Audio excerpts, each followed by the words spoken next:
Mark, Ryan, I believe you have got something to bring.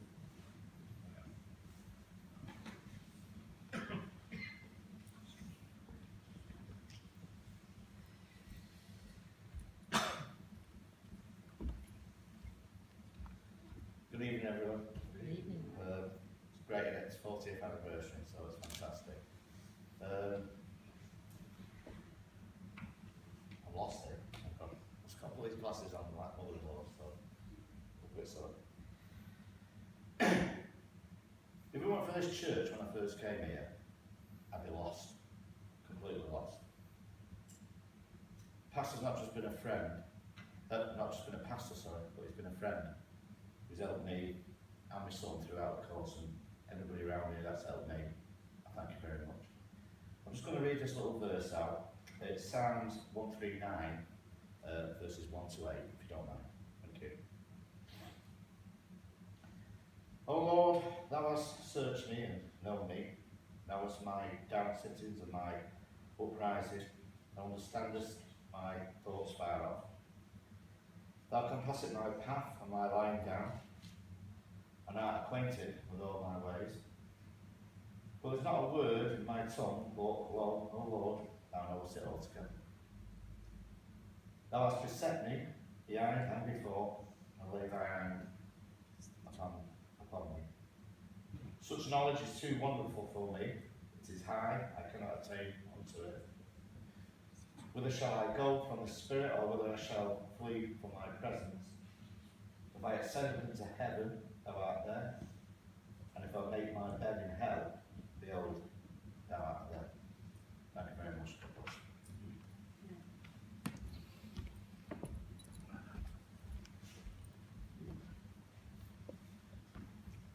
Thank you, Mark. We have another special. Yes, Pastor and Tracy. Pastor and Tracy? No, Danny? We've cut out this one, Danny.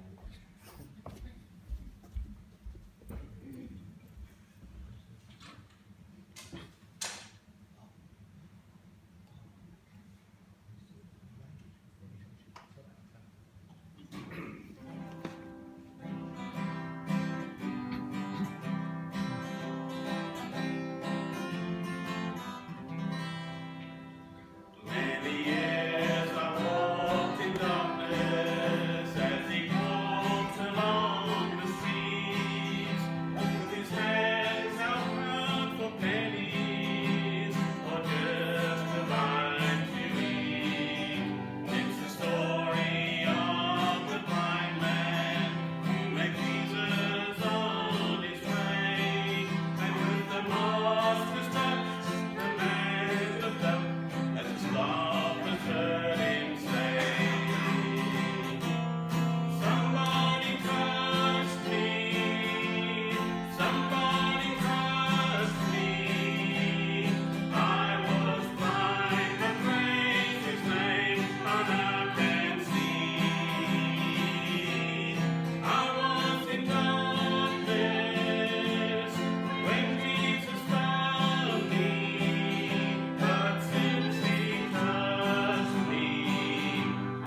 Okay, Ryan, it's your turn. You coming to the front, or are you going to stand there?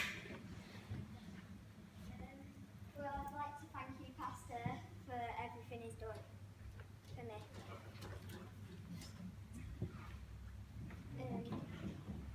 For God so loved the world that he gave his only begotten Son, that whosoever believeth in him should not perish but have everlasting life.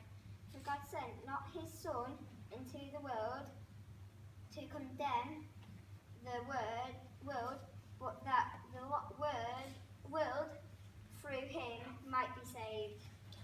Amen.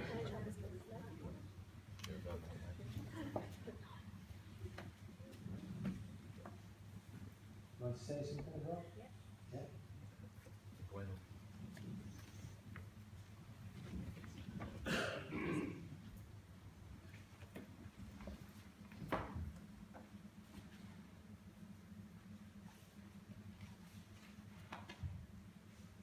First of all, I would like to say a big thank you to Mark and Ryan for introducing me to the church. I'm going to say the first 3 verses of Genesis.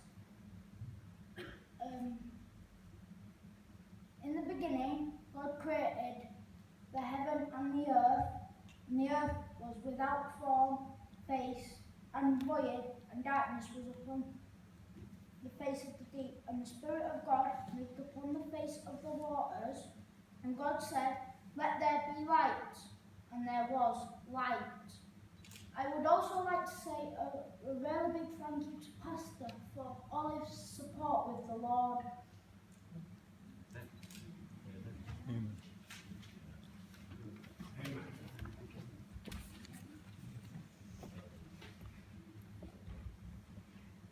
Okay, right, Jolene, your turn. Look, I'm surprised there, Ben. Were you not expecting that? Okay.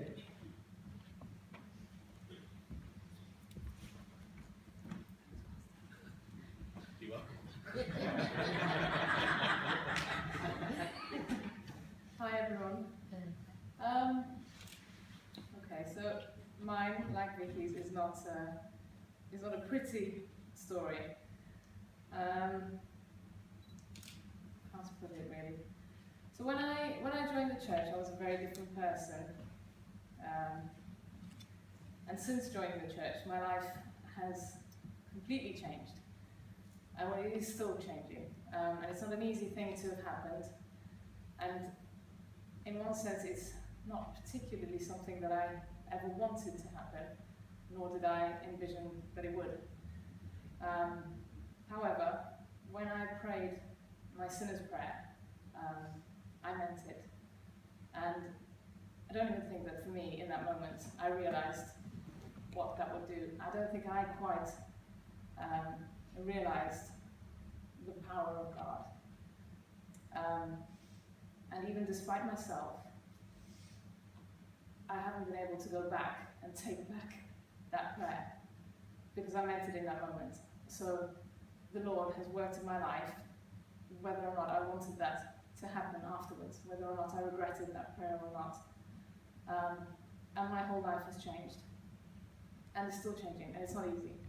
And there have been many, many times, day after day, all day sometimes, where it's been difficult, very difficult. I would say pretty much that the last 2.5 years have been hell. It has been very, very, very difficult.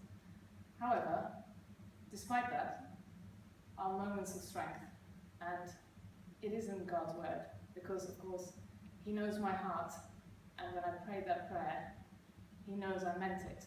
So, despite what I want, He is giving me what I want, and that is changing me completely.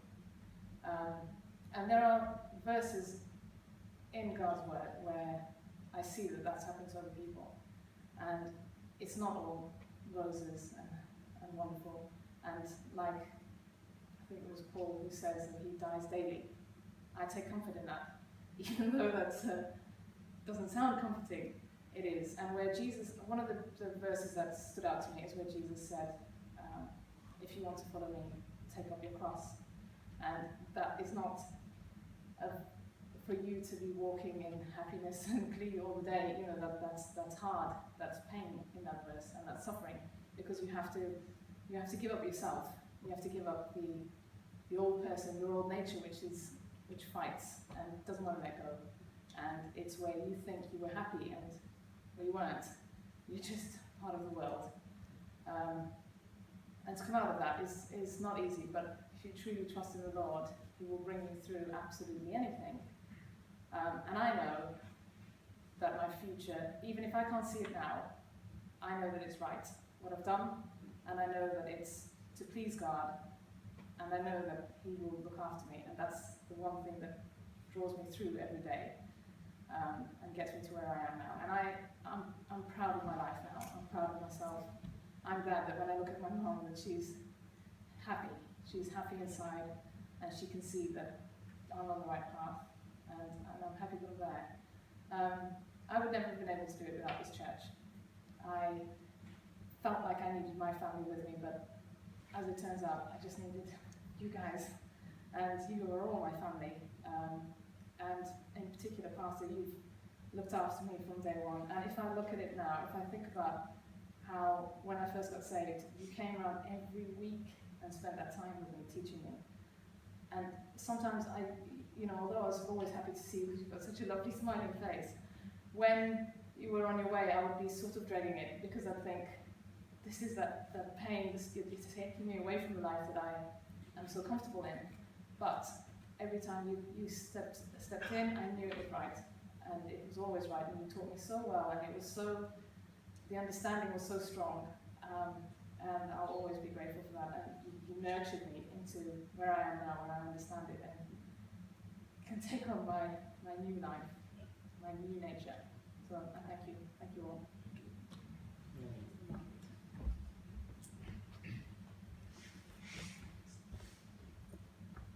Thank you, Jody.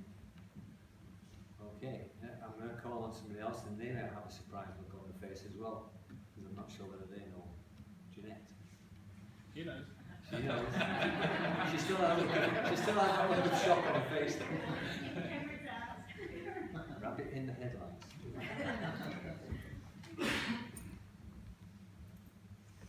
Hi. Pastor asked me to repeat this story that I gave Thursday night. I said, no, it's not that great really. And I said, well, I'll have to write it down because I won't remember when I get up there because I'll be so nervous. So I am nervous, but I'll try and read it really quickly so I can get through it. My earliest memories of our church go back to 1976, and I was 9 years old. I was playing on the park with a girl from school. I was to go home for my tea, and I said, shall we come back later to the park after tea? And she said, I can't, I'm going to Bible class. I said, Bible what? She said, Bible class, why don't you come? And I thought, well, I've heard of piano classes, gymnastics, swimming lessons, but Bible class, I've never heard of that.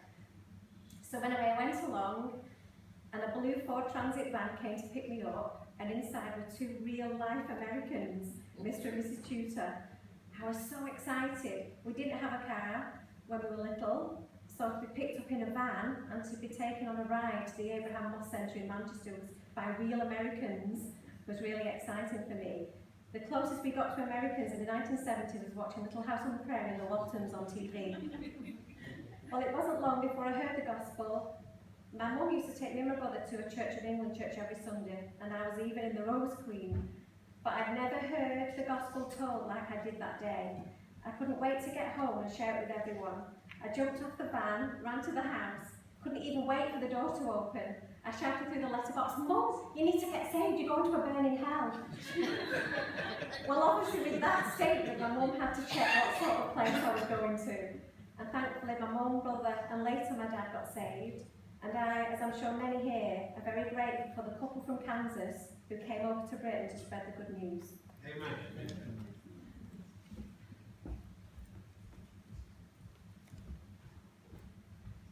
So that's where we've been going wrong. You see, we're pushing tracks to the letterboxes. We should have just opened the shit. We're going to hell! Well, it's been a blessing to share some of the stories, both humorous and touching and hard. I'm sure we've all got stories to tell, and all be grateful that someone has took the trouble invite Pastor up to serve to the front there, and just look forward to